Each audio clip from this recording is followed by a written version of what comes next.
ഒരു നീയത്തിന്റെ കാര്യത്തിൽ പോലും നമ്മുടെ നാട്ടിൽ പലതരത്തിലുള്ള തെറ്റിദ്ധാരണകൾക്ക് കാരണമാക്കുക.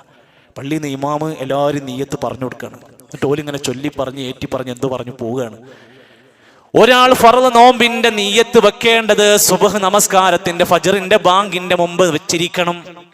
ചില പണ്ഡിതന്മാര് പറഞ്ഞു രാത്രിയിൽ തന്നെ നിർബന്ധമായും വെച്ചിരിക്കണം നീയത്ത്. ഞാൻ ഈ ദിവസത്തെ നോമ്പ് നോൽക്കുമെന്നുള്ള മനസ്സിൻ്റെ അകത്ത് കരുതലാണ് നീയത്തെന്ന് പ്രത്യേക വാക്കൊന്നുമില്ല, പ്രത്യേക ഒരു പദമൊന്നും പഠിപ്പിച്ചു തന്നിട്ടില്ല.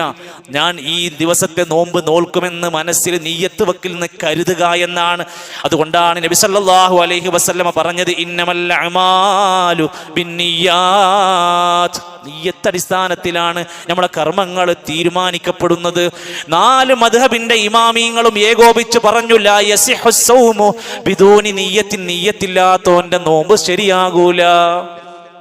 അതാത്തിന് വെച്ചുകണ് പട്ടിണി കിടന്നിക്കണം, ഒക്കെ ശരിയാക്കണം. തൊട്ടടുത്ത് രാത്രിയിൽ അവൻ ഇങ്ങനെ സംഭവം ഇങ്ങനെ നീയത്ത് അവന് വിചാരിച്ചിട്ടേ ഇല്ലെങ്കിൽ അവന്റെ നോമ്പ് സ്വഹിയാകൂല. ഫജ്റിന്റെ മുമ്പെങ്കിലും ലാ സ്വയാമ ലിമൻ ലം യുജ്മി ഖബ്ലൽ ഫജ്രി. ഹഫ്സ റളിയല്ലാഹു അൻഹു ഉദ്ധരിക്കുന്ന ഹദീസിൽ നബി സല്ലല്ലാഹു അലൈഹി വസല്ലം പറഞ്ഞു ഫജ്റിന്റെ മുമ്പ് നീയത്ത് വെക്കാത്തവന് നോമ്പില്ല, ഫർദ് നോമ്പില്ല. സുന്നത്താണെങ്കിൽ നേരം വെളുത്തിട്ടായാലും കുഴപ്പമൊന്നുമില്ല, 8 മണിക്ക് ശേഷം തുടങ്ങിയാലും മതി, കുഴപ്പമൊന്നുമില്ല. നീയത്തപ്പം തുടങ്ങിയാലും പ്രശ്നമില്ല. ഫർദാണെങ്കിൽ അത് പറ്റൂല.